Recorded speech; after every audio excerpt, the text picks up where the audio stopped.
আসসালামু আলাইকুম সকলকে, আশা করি সকলে ভালো আছেন। আজকে তৈরি করব খাট্টা খিচুড়ি।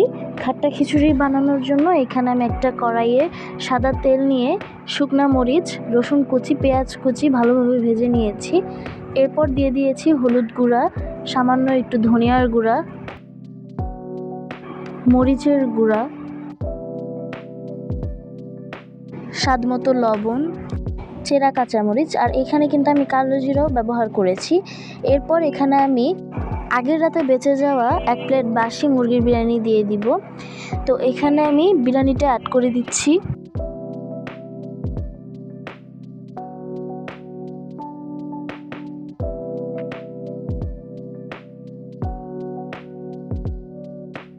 এরপর এখানে আমি অ্যাড করব 1 চা চামচ জলপাইয়ের আচার। আপনারা চাইলে যে কোনো আচার ব্যবহার করতে পারেন। এরপর কিছুটা পানি দিয়ে দিব।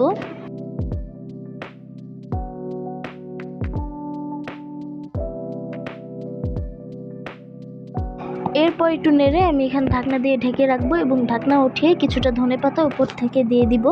তৈরি হয়ে গেল আমাদের খাট্টা খিচুড়ি। আশা করি আজকের ভিডিওটি আপনাদের ভালো লেগেছে। ভালো লেগে থাকলে অবশ্যই লাইক, শেয়ার, কমেন্ট এবং সাবস্ক্রাইব করতে ভুলবেন না। আজ এই পর্যন্তই। আল্লাহ হাফেজ।